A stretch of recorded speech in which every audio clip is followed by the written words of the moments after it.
મિત્રો, આ વાર્તામાં આવતા નામ, પાત્ર અને ઘટના ફક્ત કાલ્પનિક છે. તેનો કોઈ વ્યક્તિ, જાતિ કે ધર્મ સાથે સંબંધ નથી. આ વાર્તા ફક્ત મનોરંજન અને શૈક્ષણિક ઉદ્દેશથી બનાવવામાં આવી છે. તો ચાલો વાર્તા શરૂ કરીએ. મિત્રો, હું સવારે ઓફિસે જઈ રહ્યો હતો ત્યારે બસમાં ખૂબ જ ભીડ હતી. એટલે હું બસમાં ઊભો હતો. મેં જોયું કે લેડીઝ સીટ પર એક સુંદર મજાની છોકરી બેઠી હતી. તેનો ગોરો રંગ અને મોટી મોટી ચમકતી આંખો અને તેનું રૂપ કોઈને પણ મોહી લે એવું હતું. હું અજાણતા જ તેની તરફ આકર્ષાઈ ગયો. થોડી વાર પછી બસ એક સ્ટોપ ઉપર ઊભી રહી અને એક આવારા પ્રકારનો છોકરો આવીને તેની બાજુમાં બેસી ગયો. શરૂઆતમાં તો તે સામાન્ય લાગતો હતો, પરંતુ ધીમે ધીમે તે છોકરીને તંગ કરવા લાગ્યો. તેના શરીરને અડીને બેસવાનો પ્રયાસ કરવા લાગ્યો. છોકરી ગભરાઈને બાજુ પર ખસી ગઈ. તેણે થોડોક અવાજ પણ કર્યો, પરંતુ કોઈ કશું બોલ્યું નહીં. હવે આ બધું જોઈને મારી ધીરજ તૂટી ગઈ. હું તેની પાસે ગયો અને તે છોકરાને એક જોરદાર થપ્પડ મારી. હવે આખી બસમાં બધા મને જોઈ રહ્યા હતા. તે છોકરીએ પણ મારી તરફ જોયું અને પછી તે ધીમે ધીમે હસી. મિત્રો, મારું નામ સમીર છે. હું એક પ્રાઇવેટ કંપનીમાં નોકરી કરું છું અને હું શહેરમાં રહું છું. ભણવાનું પૂરું કરીને હું શહેરમાં આવ્યો. અહીંયા મને એક સારી કંપનીમાં નોકરી મળી ગઈ. અત્યારે મારી ઉંમર 28 વર્ષની છે. એટલે ઘરના લોકોએ મારા માટે છોકરી જોવાનું શરૂ કર્યું. હું રોજ બસથી મુસાફરી કરું છું. આજે પણ હંમેશાની જેમ હું બસમાં ઓફિસે જતો હતો. આજે બસમાં ખૂબ જ ભીડ હતી. મને બેસવા માટે જગ્યા ન મળી, એટલે હું લોખંડની એંગલ પકડીને ઊભો રહ્યો. મારી બાજુમાં લેડીઝ સીટ હતી. એ સીટ ઉપર એક સુંદર મજાની છોકરી બેઠી હતી. તેની બાજુની જગ્યા ખાલી હતી, પરંતુ તે લેડીઝ સીટ હોવાથી હું ત્યાં બેસી શક્યો નહીં. ત્યારે બીજા બસ સ્ટોપ ઉપરથી એક છોકરો બસમાં ચડ્યો.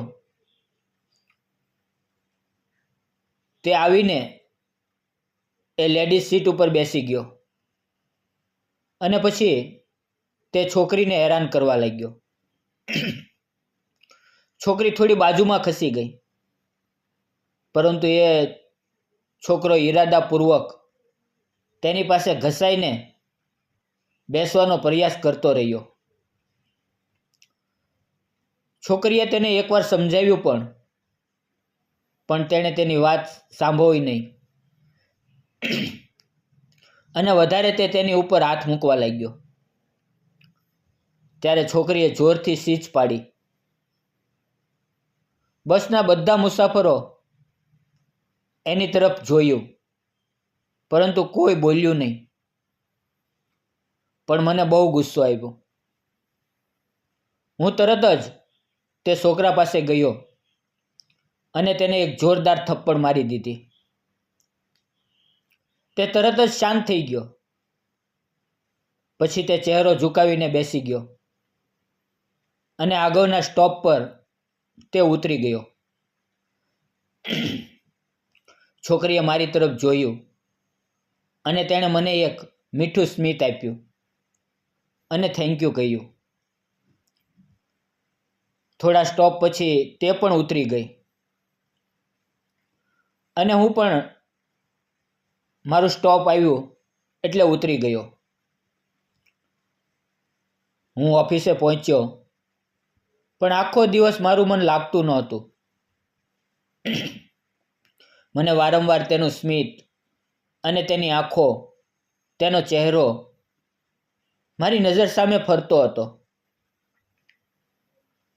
હું સાંજે ઘરે ગયો, મેં ભોજન લીધું અને સૂવા ગયો. પરંતુ ઊંઘ આવતી નહોતી. આખી રાત મને તેની યાદ આવતી રહી.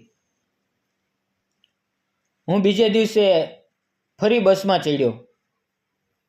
મારી આંખો હવે તે છોકરીને શોધતી હતી. થોડા સ્ટોપ પછી તે છોકરી બસમાં ચડી. ધીમે ધીમે તે મારી બાજુમાં ઊભી રહી ગઈ. હું સીટ ઉપર બેઠો હતો એટલે હું તરત બોલ્યો, ઊભો થયો અને બોલ્યો અને તેને બેસવાનું કહ્યું. તેણે ના પાડી, પણ મેં આગ્રહ કર્યો એટલે તે બેસી ગઈ. બસની બારીમાંથી ઠંડી હવા આવતી હતી. તેના ચહેરા પર મીઠું સ્મિત હતું. તે મને વારંવાર છુપાઈને મારી તરફ જોઈ રહી હતી. હવે આમ રોજ બસમાં અમારી મુલાકાત થતી. અમે એકબીજાને જગ્યા આપતા અને બસ આંખોથી વાતો કરતા. એક દિવસ બસમાં ખૂબ જ ઓછા લોકો હતા. આજે તેણે સુંદર મજાનો પંજાબી ડ્રેસ પહેર્યો હતો અને આજે તે ખૂબ જ સુંદર લાગી રહી હતી. તે મારી બાજુમાં આવીને બેસી ગઈ અને મને પૂછ્યું, તમારું નામ શું છે? મેં કહ્યું, મારું નામ સમીર છે. તે હસતા હસતા બોલી, ખૂબ જ સુંદર નામ છે. પછી મેં પણ તેને પૂછ્યું કે તમારું નામ શું છે? તે બોલી, મારું નામ રાધા છે. મેં કહ્યું, તમારું નામ પણ ખૂબ સુંદર છે. આમ અમારી વાતચીત શરૂ થઈ ગઈ. મેં તેને કહ્યું, આજે તમે ખૂબ સુંદર લાગો છો. મારી વાત સાંભળીને તે શરમાઈ ગઈ. મેં તેને વધારે પૂછ્યું, આજે કોઈ ખાસ દિવસ છે? તે બોલી, હા, આજે મારો જન્મદિવસ છે. મેં તરત જ હાથ આગળ વધારીને કહ્યું, happy returns of the day. અમારા હાથ એકબીજાને સ્પર્શ્યા.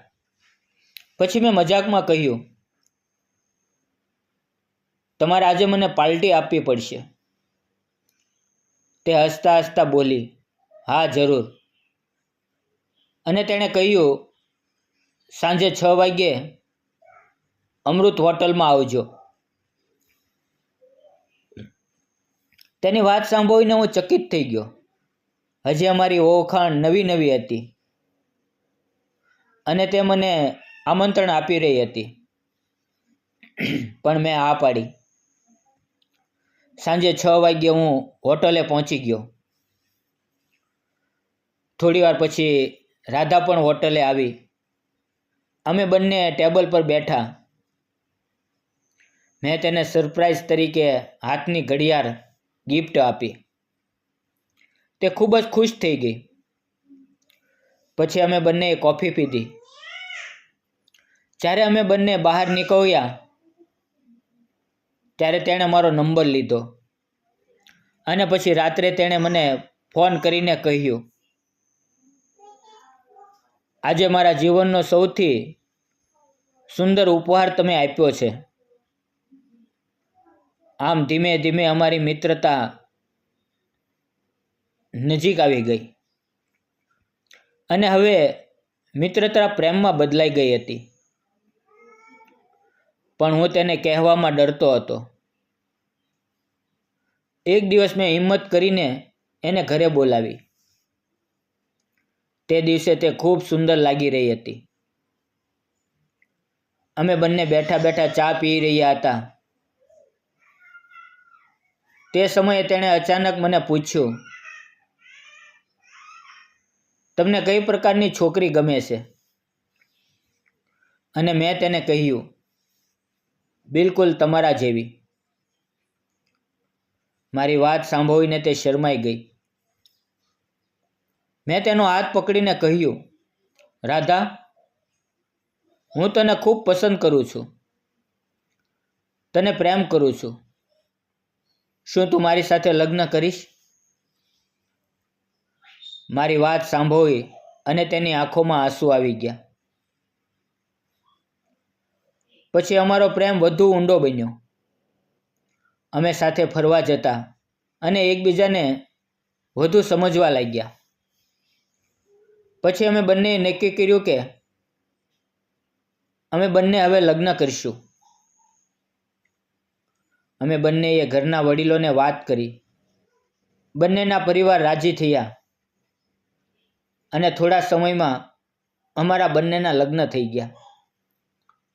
મિત્રો, સાચો પ્રેમ ક્યારેય ફક્ત સુંદર ચહેરા પર આધારિત નથી હોતો. તે વ્યક્તિના સ્વભાવ, વિચાર અને મુશ્કેલ સમયમાં લેવાયેલા નિર્ણય પર ટકેલો હોય છે. જો આપણે ઈમાનદારી, સન્માન અને પ્રેમથી કોઈનું પણ દિલ જીતી શકીએ છીએ. એક સંબંધ ધીમે ધીમે મિત્રતાથી પ્રેમમાં અને પછી આખી જિંદગીના બંધારણમાં બદલાઈ જાય છે. જો તમે કોઈને પ્રેમ કરો છો તો એને વ્યક્ત કરો, પણ દિલથી વ્યક્ત કરો. જીવન ક્યારેય અટકતું નથી, પણ સાચો માણસ મળવો એ જ સાચી જિંદગીની શરૂઆત છે. જો અમારી પ્રેમ કહાની તમને ગમી હોય તો આ વાર્તાને લાઈક કરો, શેર કરો અને ચેનલ સબસ્ક્રાઈબ કરવાનું ભૂલશો નહીં.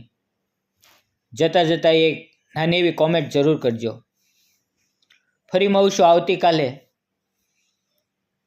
મિત્રો એક નવા વિડીયોમાં. ત્યાં સુધી આવજો. વિડીયો પૂરો જોવા બદલ આપ સૌ મિત્રોનો દિલથી ધન્યવાદ.